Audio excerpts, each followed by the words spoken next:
why did you choose to study at EHU and not at another Belarusian university?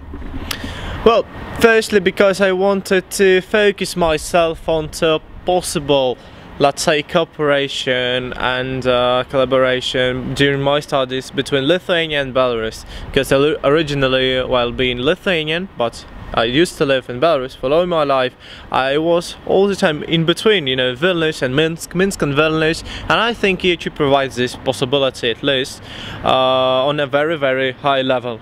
And while my classes and my studies are mostly connected with intangible cultural heritage studies and history of ideas, historical consciousness of Central and Eastern Europe, and particularly this region, I think EHU is the best possibility for me in this aspect, so that was the main reason.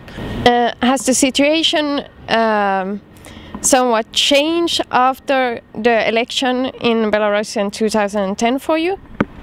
You know, I remember when I was on the square on December the 19th, especially at that time, while all the avenue was huge of people and this demonstration, it looked pretty good. And particularly that time, I got an idea that something maybe can change right now, but nothing changed and everything got worse and worse.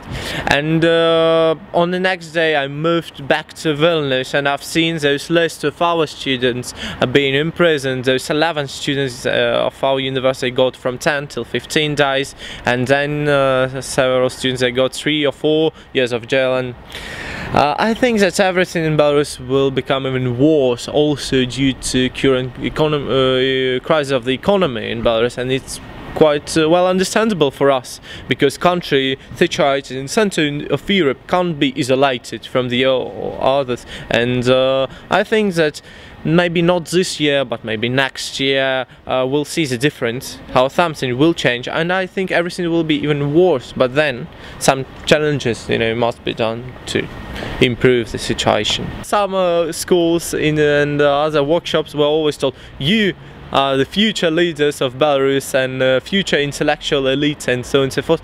And it sounds not very good, you know, not very gentle, I may say, but it is true. And if you take a view on Belarus nowadays, in everything that is new developed, rapidly developed in aspects of culture, urbanism, visual studies, history studies, anything is done by those who have graduated at EHU, or they study at EHU nowadays, or they have a relative from EHU, so they're somehow connected with EHU.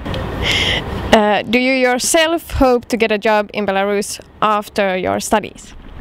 I think that we can't focus ourselves onto one state or one nation, and we can't say that I work particularly in this country, in this sphere, because everything is so rapidly developed that we do not know what will be in next 5-10 years.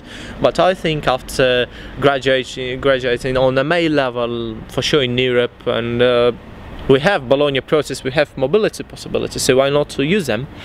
I think that I'll try to focus my research and my studies and my future career on particularly this region of Baltic Black Sea, between Baltic and Black Sea, let's say, northeastern Europe, Central and Eastern Europe, Eastern Europe as a whole. And I think we can do a lot, because, you know, this destroyed area of post-totalitarian societies must be developed somehow, and I think we, students of EHU, will be those who will develop everything here, not only in Belarus but also in neighboring countries as Lithuania, Ukraine, Poland and others.